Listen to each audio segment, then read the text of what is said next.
You found product market fit, but now the systems are cracking. The team needs you for everything. Growth feels like quicksand. The more you move, the deeper it pulls you in. This is the scaling paradox, where founders and operators come to get unstuck. I'm your host, Blake Mohseni, and I sit down with founders and operators that nearly burnt out and rebuilt their business to run without them. If you're stuck in the middle, this is where we fix it. Plugging holes to being mainly focused on strategic thinking. I'm thinking now 12, 24, 36, let's call it even 60 months ahead. Around hey, what do we need to do so that both we can survive and thrive, but in these new markets that we want to go after, if we set the table now and maybe we take a hit on our margin a little bit, we can set ourselves up for massive success in 36 months. For our inaugural episode, we have Chase Mohseni, the founder and CEO of Creative OS, a bootstrap platform trusted by thousands of brands to streamline creative work and unlock clarity at scale. Before Creative OS, he was the CMO at Heatmap and VP of Growth at Pencil, helping fast-growing SaaS companies sharpen their creative operations. Today, he is building tools and frameworks to let creative teams focus less on the busy work and more on what actually moves the needle. What does that transition feel like, and what has been the shift in mindset since you made that transition? The biggest shift was, and still is, transparently, is going from plugging holes to being mainly focused on strategic thinking. I'm thinking now 12, 24, 36, let's call it even 60 months ahead, around hey, what do we need to do so that both we can survive and thrive, but in these new markets that we want to go after, if we set the table now and maybe we take a hit on our margin a little bit, but we can set ourselves up for massive success in 36 months in enterprise or something like that. And so you're constantly dealing with this.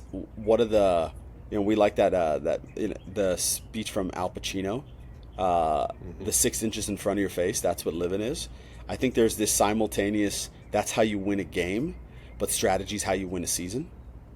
And it's how you continue to win championships. And if you're the player, the coach, and the general manager, how do you do those things simultaneously? And I think that's probably the biggest one, is I've gone from player coach to coach general manager. It's worked. I've seen the process get better. I sent him a message today. I'm like, patience is good. He goes, oh, you're finally learning. I said, no, I didn't learn. I just saw that patience worked out this time. I'm never gonna be okay with it. I'm learning to hold back my desire to solve every problem. And I find that is probably the hardest thing when you go from being the only person on it to, we have 14 people. So one of 14. So yeah, that's what I'm learning. It's funny you call that out, because I think what I've seen from many leaders, that transition going from individual operator to managing a business and an organization is so hard to make that jump. And a lot of people actually don't make that transition, and that becomes the choke point in the success and the growth of the business. Because there's so much dopamine associated to solving problems. It's a drug, and so plugging all those holes, you're like, I'm the hero, I'm getting all the value. And I think one of the biggest things that so many leaders don't realize is the success of the business is not about you. The success of the business is predicated on the team and the organization that you build to help meet the mission and the strategy that either you have architected or members of the organization have architected to get to the outcome. And so it's great to hear that you've made that transition, and that you have some controls in place with Nick stopping you from getting pulled back in. I think from a strategic standpoint, how do you go about guarding your time and ensuring that you have the headspace to focus on doing that? Is it simply just hey, Nick, come and build some systems, build some process, build some strategy, and don't talk to me unless you guys need something? What's been your approach to get there? I don't have this solved by any means. what I've been testing is how do I keep my calendar as free as possible? And it's still a work in progress. Like I see it so like this week was supposed to be more free and then it got all fucked up. And that's my fault. Like I'm not saying it got fucked up, someone else did it. I allowed it to get that way. And I actually ended up canceling like 4 or 5 meetings over the last 2 days because I didn't have space. As I get older, the thing I value most is time. Like it's the only currency that matters to me. Whether it's time with the kids, with Jessica, was my wife. I'm talking to you like everyone knows, and with family, but also in the business. So if I meet with someone, I don't want to spend 30 minutes with them. I want to spend an hour with them. But if we're not meeting, I don't want to spend 15 minutes unless there's some like thing we need to go over. It's like a stand-up type of thing. So what I do, first thing I do is I just make everyone write everything down. Because I want to be able to look at things on my own time. So I really like to read what's going on, and I spend a good amount of time asking questions when people send me their summaries of what's going on. So I was talking to you about this before we started recording. Stay in the details, but just don't be like killing people over the details all the time. Which is, okay, make sure that you're reading everything so that when things come up, you have context. Right, like the lack of context is the thing that really fucks up momentum in my POV, and so I want to always be as clear as humanly possible on the decisions we're making. And like one thing I was telling you about before is we had this little thing in the design. Honestly, I missed it in the design, and today it came up and they did it pitch perfect to the actual design. And I was like, well, what the fuck is this? And it's because I didn't stay close to the detail on this design. It's one thing I missed, and I realized how I missed it, and it's totally my fault. So I make people send me a lot of stuff. They send me daily summaries of the work.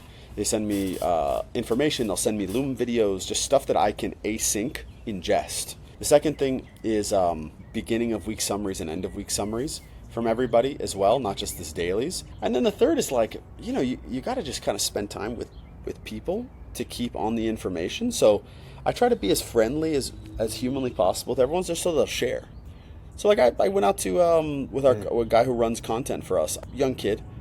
I went out to lunch with him yesterday, and it was so that he feels comfortable talking to me. Like he's a great person, but I don't want him to think like, oh, Chase is just going to be trying to be obsessed with this and not on the human level. Like I want to hear what things are going, what he's seeing, what he's learning, and no matter what anyone says, there's no substitute for time with people. Like it actually really matters. So how I'm guarding my calendar is I'm doing 3 things. As much async comms to get as much detail as possible so I can study on my own. Very targeted one-on-ones instead of weekly, monthly with people. But if I do them with them, it's going to be an hour to an hour and a half. And then no external calendar links.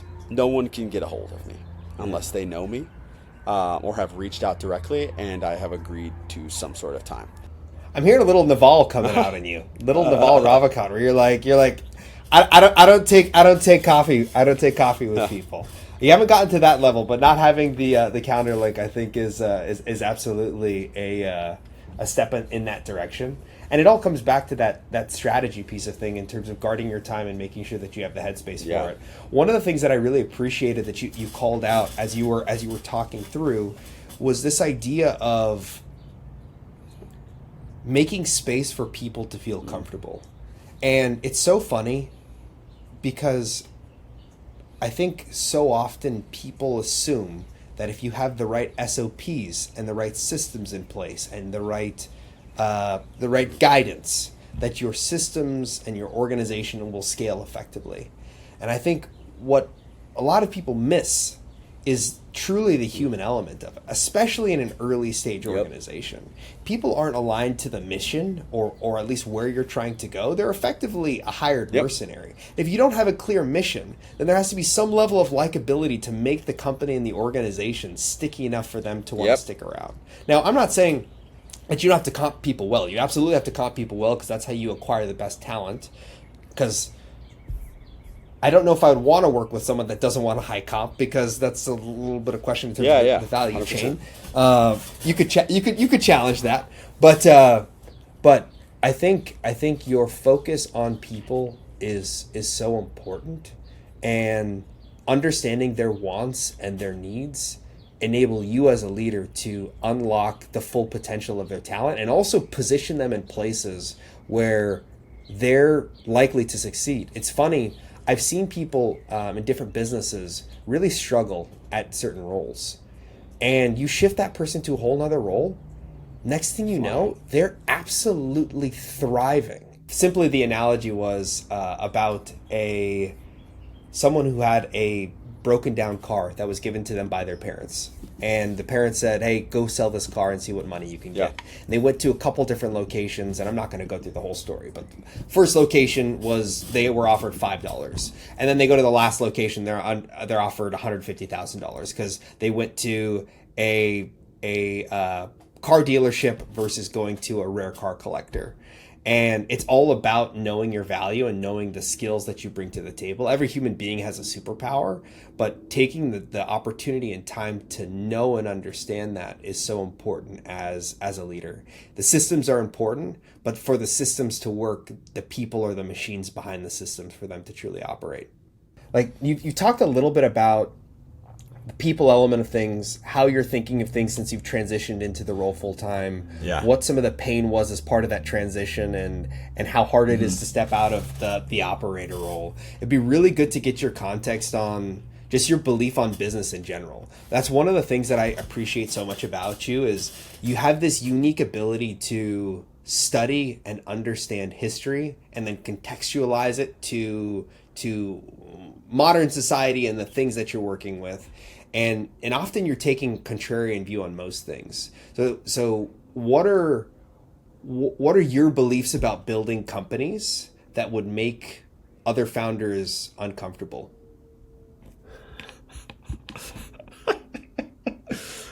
What would it make other founders uncomfortable?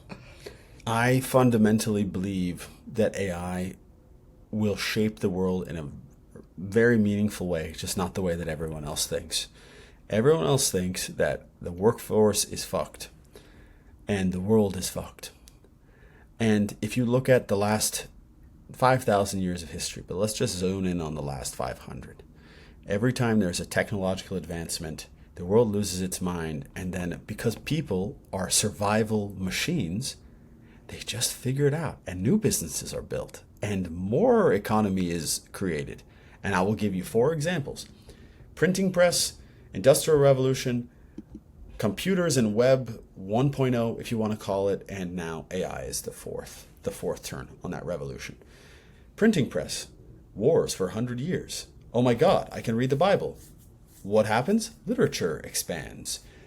Countries become more open because they can communicate with each other. Economies start booming. Cross border. Wow, the world opens up. Industrial Revolution. Yeah, there was a lot of bad things that come out of all of these things, but like in aggregate, they've all been net positives. Industrial Revolution. Economies start booming. People who used to live rurally and couldn't support themselves move into cities. Cities start becoming a much more important part of the fabric of I'll just say American life, but anywhere. And industry starts changing because of mass production of material goods, which now not just the most wealthy can afford, but middle class and lower class people can start affording goods because there is just better margins on the creation of these things. Okay, now we're living on the back of all of that now. Third one, internet. Do I need to say anything about it? And this one. So everyone's saying AI. Oh my God, no one's going to have jobs. What the fuck are we talking about? No one's going to have fucking jobs. And excuse my language for anyone who's listening in the car with their kids. Like, how stupid can you be? If AI can create better, easier work, then it can create more companies, which will be owned by more people, which need less people. So instead of 1,000 companies, there'll be 100,000. And instead of 100 people working at each one of these companies, 10 people work at each one of these companies. And everyone will be enabled by AI. But there's no world in which this doesn't exist. What happens is AI allows personalization. So think about what you use AI for on a daily basis. It is to have a personal communication with yourself and the internet, right? You are tapping into the collective knowledge of all of history, and you're saying, hey, I want to chat with you about what I think, right? so you can personalize your experience. You don't think that this is going to happen with brands and the things that you interact with on a daily basis? It still needs people to function, because AI, no matter what you believe about MCP or AGI, okay, it still needs people to be the seed of magic that inputs, takes the output that it gives it, retrains it with something new, and sends it off on its way. So yeah, you guys with your 35-person agentic teams that you've built into your workflow, kiss my ass, because you still need people forever. That is my very contrarian take on business, and you know me, I'm always super hopeful about the future of humankind. But every generation has said the world is over, and the only thing that's going to end the world is a fucking comet the size of Texas. Nothing else is going to do it. Now, nations rising and falling, this is a different conversation, right? And we could talk about the history of all of those things. And we've been doing it to ourselves for the last 30 years in this country, and you can see this with every great empire that ever existed. You just start eating yourself from the inside out. So this is, if you said, what am I afraid of? I'm actually afraid of that more than anything else. But business, people have survived through much worse than we're dealing with. We're the softest, most pampered, most well manicured people that have ever existed in the history of the world. Shut up. So sorry. That's been sitting in the back of my head. Don't apologize. I feel like this was the right question to ask with the passion that just came out there.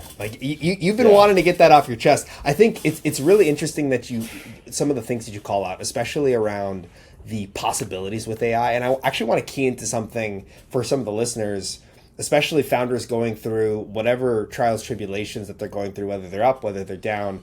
I think what people often don't take, and you're talking about the macro view, looking at trends of history, if you actually key into human psychology, or even a better word for it is human biology, and why we are here today, is because we were paranoid. And the people that were paranoid in the savannah are the ones that survived, and the people that weren't were eaten by tigers and lions and everything else. And so I think it's a predisposition in human nature to have paranoia, or to have stressors that exist. But we often oversize the risk and don't actually look at the potential upside associated to things. It's we put more weight on the risk than we do on the opportunity, and that's often what keeps people in a very fixed mindset, or worried about what some of the downside possibilities are. I think you hit the nail on the head, and actually are scratching at something that more broadly I'm interested in seeing how it plays out, which is, if you look at Industrial Revolution period, and even schooling systems, how they were stood up, all of that was predicated on this idea of, we want to train people to do a task, work in a factory, do things in a highly repetitive way. And actually the initial funder of the education board at the beginning was Rockefeller, which, if I was a business owner, what's the best way to create a machine of workers for my businesses? It's to come up with a process and system that trains them up. And so schooling from early age, you have bells, you're rewarded for being there on time, you're rewarded for memorization. And I'm not saying that mass education is a bad thing. I think people being able to read and to understand things at a macro scale has what's helped propel society forward. So I'm not trying to vilify it.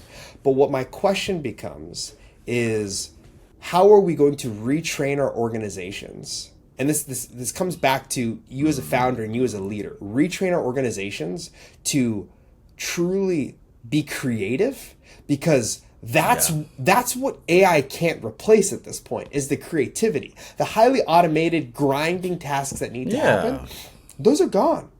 But reinvigorating the skill sets of creativity for the organizations are going to be so important. So it would be great to understand, how are you engendering that in your people, so that you were just talking about taking someone out on your team, on the content team, out to lunch. Yeah. How are you inciting creativity in him? And maybe, and I'll pause in just a second, maybe you are looking at it from the vantage point of, you're actually looking for creative people versus trying to teach people to be creative, which also costs money. So interested in what your thoughts are there.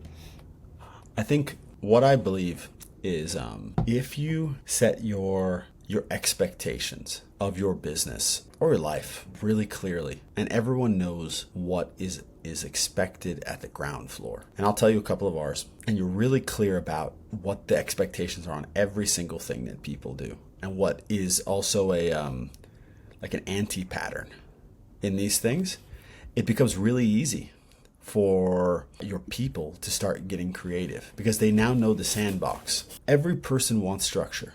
Me, you, everybody. I sent you that thing earlier today about Huberman's talk to the ADHD specialist. Mm-hmm. And he was talking about how the problem with ADHD minds is, or the challenge they have is in a remote world, they have no structure to sit within, so they don't know what to do a lot of the time. And I think people really want structure, and that's when the best creativity is born. And so every organization within your company is going to have a different type of structure. So it's a little hard to architect at a micro level. That's for the manager of that team.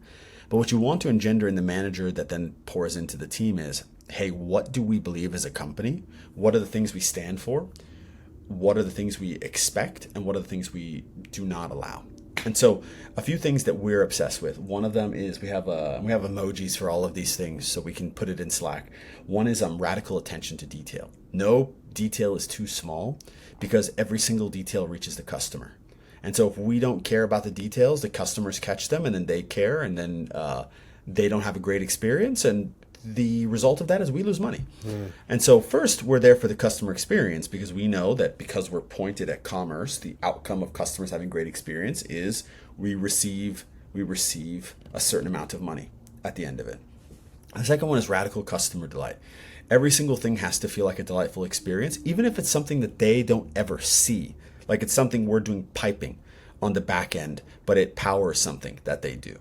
And if it doesn't deliver against radical attention to detail and radical customer delight, we don't do it.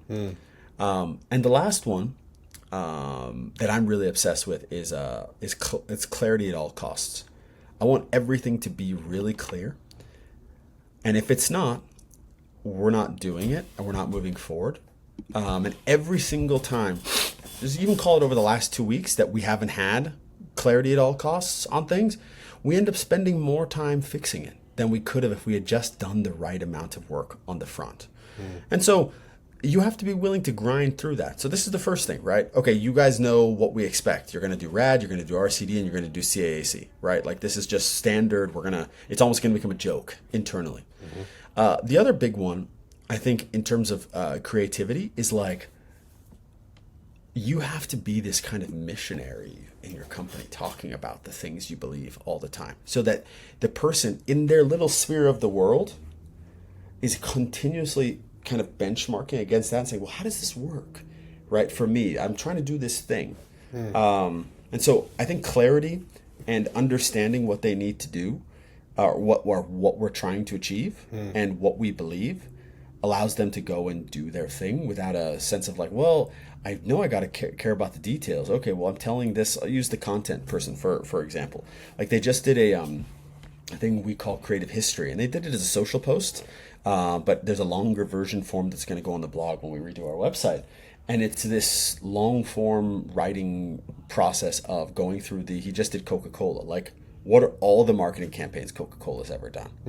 You got to go through a lot of shit. You got to look through the details. You got to think about how it affected customers back then, how it affects customers now. But he knows that it's not going out unless there's some sort of delight for someone. If only 4 people read it, those 4 people got to go gosh darn. Those Creative OS guys really care about the content that they put out. And so I think clarity is the only thing that matters in any of this. It allows people to go and do their thing. Creativity is so amorphous, man. There's just so many ways you can talk about creativity. What is an engineer? What is creative for an engineer? Well, it's the problem they're trying to solve. It's the way that they're thinking about it. Not everything is interesting. Some things are mundane, gotta do it tasks. And so we try to balance Because a lot of times what the customers need is not exciting. What the customers want is exciting. And so what customers want is good for marketing. What customers need is good for retention. And so you try to put that in the roadmap as well, which is, hey, you're an engineer. Here are things that customers want. Raise your hand who wants to build this. And they're the exciting products. They're not the ones that move the needle in terms of keeping people around for a long time, but they're ones that will move the needle in terms of getting net new customers in because they found something new that they want to interact with. So it's a really hard question to answer because it's so different organization to organization. But I think as a leader, you need to know what you're about and evangelize that like a motherfucker. It's funny you call that out because, and I'll be interested in your take on some of the founders, because I know you're an avid listener to the Founders podcast. Shout out to that particular podcast. Which founders most resonate with you on this topic? And the first one that comes to mind is Jeff Bezos. Like, speaking to many of the core things that you've called out, create a high level of expectation for your people, bring in the best talent to help facilitate and execute to that. The nice thing about that is, and taking it down to the founder level, is as hard and difficult as that sound, and we go back to this analogy of I'm plugging all the holes. I don't have time to sit down and come up with a list of value statements and quote unquote fluff. But when you start to do that, what does it do? It gives you a benchmark to hold people accountable to, which the highest performing organizations have radical accountability. Amazon, like you hear people talk about like work-life balance and all this other sort of stuff, which I'm not arguing that people shouldn't have some sort of life or other things outside of work. I absolutely think that's a necessity. Amazon, Netflix, Apple, all of these companies, the largest companies in the world, all have core values that have been evangelized and have an extremely high bar and standard that they hold people to. And because they've done that, it repels a certain type of person that doesn't want to be a part of that organization, which inherently accelerates the value delivery of said organization because they're not dealing with the slog of working with people that aren't interested in chasing after the mission of what's expected of them. It's funny you say that.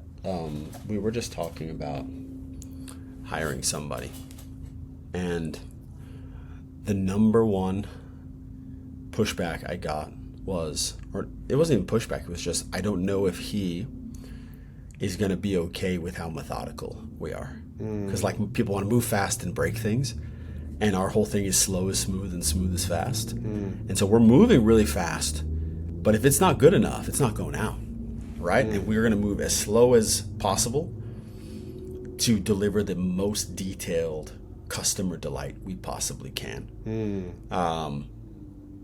And it's hard for some people, but you want to just tell them up front, like, hey, if you're looking to ship every week something new, this is not the place for you.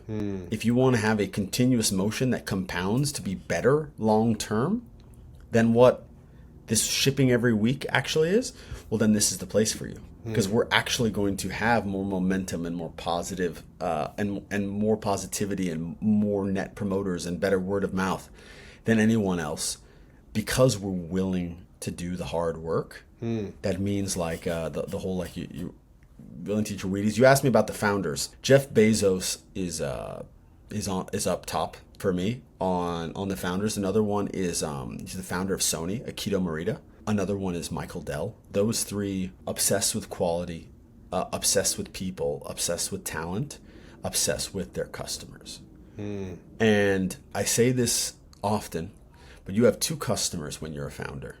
You have your internal customers, which are your employees, and you've got to win them every single day by how you carry yourself, how you communicate, how clear you are. The vision is essentially like running an ad funnel. Right? You're trying to get them to buy that thing every day so that they show up and that they don't check out and they don't quite quit on you because they believe in what you're selling. And then there's your customers.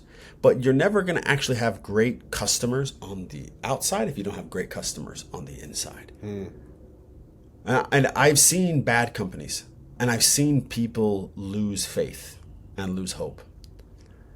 And some, maybe they weren't right for the organization. But for me, a lot of the times it comes down to, I've been that person, by the way. So like, let me not sit here and say that I'm immune to it. And a lot of it just comes down to leadership and clarity on the mission. And I'm gonna say something that's gonna sound really weird. Every time the mission was making money, I was kind of whatever about it. When it was about people, I was willing to run through a wall. And so if this is a lesson to anyone, like, yeah, dude, we're all pointed in the direction of making money. Let's all get a bag and go hang out in the French Riviera. I'm all about it. But business, you don't make money without people. No matter how many AI is not buying your shit, right? Maybe AI did all the work and helped fix everything inside of your operation, but the person who gives you the money so that you have better margins because AI is running your stuff is a person, right? And so I'm allergic to the lack of customer centricity that exists in modern business. People are the only thing that matter. Yeah, we need to make our ops better. We need to make dude, you know me. I'm trying to be as on top of that kind of stuff as I possibly can. We're building agents for internal operations right now. It's not a question. I've been doing them myself. But like, people is the actual thing. So that's that is probably my. You say what's a VC contrarian take that none of them like hearing when I say? That is the take they don't like. It's funny though, because I feel like the drum that has been beaten for so long, especially like, let's go back to the Jeff conversation. Yeah. There's something that I read talking about how Amazon in most conference rooms, I don't know if they do it anymore based off their size, but at least in their mid-size to early size days, would have an open chair at every table. And they would say, that's the customer. And they would point to that empty chair as we always have to be thinking about the customer. And so you look at the juggernaut of industry right now, which is Amazon and many other companies. Apple is another good example of that. Highly customer focused. So what's your take on why people are migrating away from it? Is it just pure laziness? Is it getting caught up in all the technology and the tools that exist out there? What's causing that? So we didn't talk about this, but like, because of my background in filmmaking originally, I think a lot in stories. So what is the story that this person is going through? So I tell the team a lot, you guys, someone created one ad with us. So we created one company, create one ad or one email. They sent that email to a list of 100,000 people. You just allowed them to talk to 100,000 people. You just talked to 100,000 people through one email. You created this ad. It scaled to $1 million. And that $1 million was spent reaching out to 15 million people. Between two actions, 15.1 million people interacted with that kind of stuff. I believe that too many people, once they get into running their business, I don't think this always happens from the beginning, so I don't want to be too, I want to be as generous as I possibly can here. But because business is really hard and making ends meet on it is really hard, and you're always, especially if you're bootstrapped, you're thinking about your every dollar that comes in, and that's hand to mouth. You start focusing on the spreadsheet too much. And you start looking for hacks. You say, okay, if I could just make this hack work, this number will move enough so that this happens for me. And I can make this amount of money so that I can get an exit. This number happening and this number happening, how many people are in between those numbers? And from that number happening to your exit, how many people are in between those numbers? Right? And we have the hustle and business porn, like you talked about, that all you get is, I exited for this amount of money. I did this, I did that. And they don't talk about the 98% of businesses that failed or didn't scale or didn't get acquired that are great businesses. The other one is the tools. Like you say, everyone has a hack. There is no hack for understanding people. You just understand people. Like, by the way, you can learn customer psychology. I know you know a lot about this at this point now. But like, customer psychology is just understanding the emotions people feel on a day-to-day basis based on whatever their personality or like stage of life that they're in. So like, we're both dads. There are things that when we see the Facebook ad about being a dad that hits us more. I think people are very focused on, they listen to a lot of content and they don't get this conversation from many folks. And they're focused on spreadsheets and trying to make their numbers work without understanding that the thing you got to make work is your relationship with your customers, and the numbers will sort themselves out. If you don't have boundaries in life, in any, whether it's a business, whether it's personal, etc., you're constantly going to be the butt of every situation. And so I love all the connection points that you've made, and I really appreciate you taking the time. My last question that's top of mind is, what is the advice that you would give to the founders out there that don't have other people to ask questions to, or to really show their cards? Because I know as a leader in an organization, you want to seem calm. You want to you want to seem steady. You don't want to essentially spook the herd. And so, what's your advice to the founders out there, and what thoughts do you have for them? Well, I have a few. First, go obsessively build a tribe of people that you can communicate with. Don't do it alone. You need friends, and you will find that they'll become some of your best friends, because you are like the people. There are different people that are part of your journey. So you grew up with a set of friends, but they're not with you on a day-to-day basis. They're not going through the same struggle. I have friends I've had since for 30 years. They don't know what I do. They have no idea what's going on. It's not their fault, right? We're not living the same life. When we talk, they talk about shit I did in high school. Like, it's not productive for me on a daily basis. It's fine. It's good. It's not a bad thing. But you need people that when you text them, you're like, motherfucker, this is happening. So first, find a tribe. Find your tribe. And don't be bashful about it. Insert yourself into situations. Make yourself really uncomfortable. Go do this yesterday. This is the first one. The second one is like, ask what's essential. This is the number one biggest problem that I ran into myself, is you do 10 things, 2 of them are really like needed. And so I do this thing every day when I wake up. I write down, if I only did one thing today, what would change, what would make our business 1% better? And that should be the thing I focus on today. I aim, with all the kind of things that flow in, flow out over the course of the day, to make sure that no matter what, I achieve that, or I make myself ready to achieve it. Because some days maybe it just doesn't work in the flow of your day. It happens.